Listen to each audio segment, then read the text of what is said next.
White House on Saturday. And as you know, and if you're hearing this as it's broadcast on Genesis on Saturday afternoon, I think the program starts about 1 to 2 Eastern Time. If you hear this and you're anywhere near Washington, D.C., drop everything and head for the White House. That is the Farragut West, Farragut North, or McPherson metro stops, and troop on over to Lafayette Park. And there you have a protest directed specifically against Obama, the warmonger, Butcher Barkey, warmonger-in-chief, escalator-in-chief, and decider of war and genocide. He's just received today, this afternoon, or this evening in Oslo, Norway, the Orwell Prize for doublethink.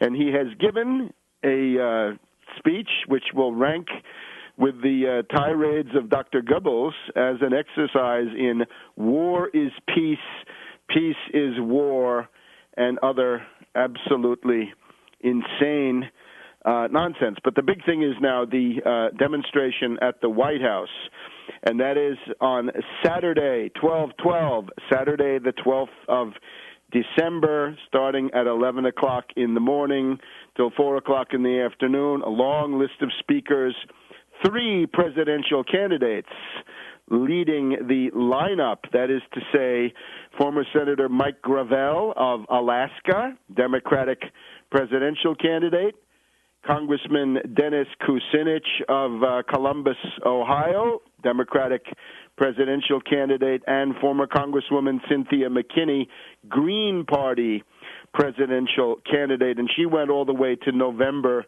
2008. So 3 presidential candidates protesting Obama's war, Obama's escalation, Obama's, well, I would read it as an attack on Pakistan directly. Other speakers include David Swanson of After Downing Street, Brian Becker of the Answer Coalition, and Deborah Sweet of The World Can't Wait, along with others. A couple of state legislators will be there. Granny D will send an address to be read in her name, and Rabbi Michael Lerner, interestingly, also an address supporting this effort. So there will be some media there, and that's going to be an important turning point. It marks, I believe, a key phase in the regroupment of the peace movement, which had been completely dispersed, paralyzed, and driven underground by the Obama hysteria. And now that Obama brainwash job, that hysterical mobilization of lemming legions, that is dissipating, and now you're going to see, I believe, Obama come under increasing criticism from his left, or maybe better, anti-war flank. Obama the warmonger, Butcher Barkey,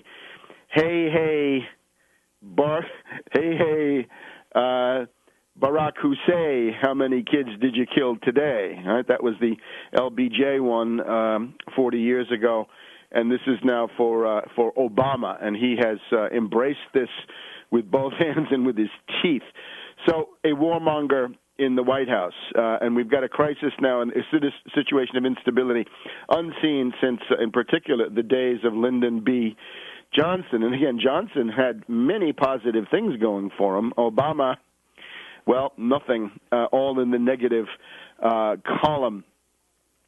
Now, we're going to be following how of course, these peace groups, anti-war groups, were essentially duped and turned into AstroTurf by Axelrod and Obama. It was the peace movement, really, that provided the shock troops that put Obama into the White House.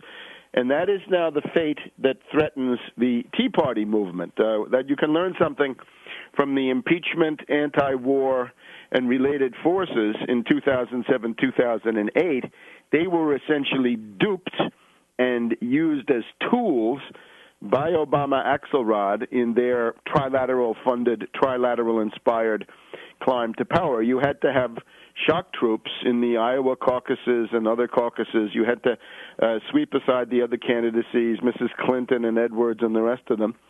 And that's what these unfortunate people were allowed to do.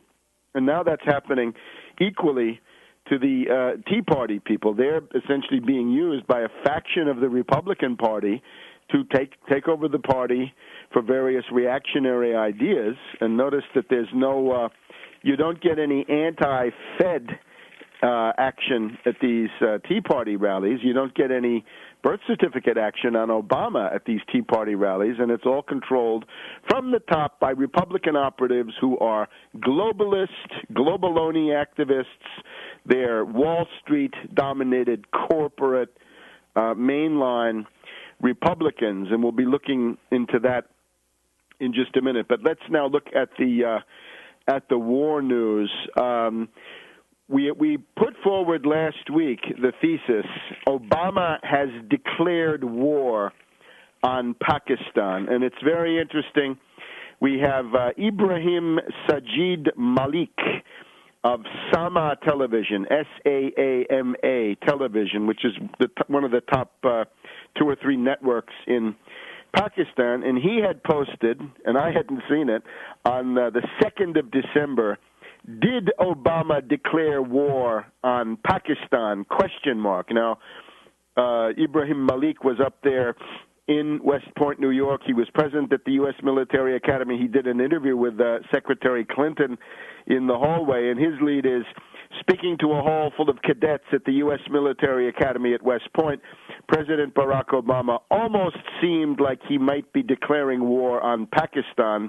Every time he mentioned Afghanistan, Pakistan preceded that mention.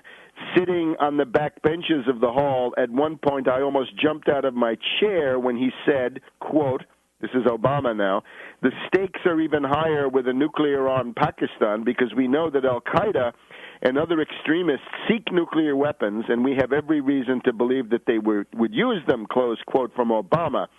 So Malik goes on saying the shock was that a succession of American presidents and other officials have officially confirmed that the Pakistani arsenal is secure. But now, as we pointed out in this broadcast last week, this is now part of the Bush-Obama preventive war doctrine, because the argument is, and this is the basis of the war now, right? We can't wait for the smoking gun to arrive in the form of a mushroom cloud, and in this case, it's the Pakistani nuclear arsenal falling into the hands of al-Qaeda. And as Malik points out, talk like this only serves to embolden the terrorist elements that seek to destabilize the entire region. And he points to the same article I mentioned last week, which was that New York Times one, between the lines, focus on Pakistan.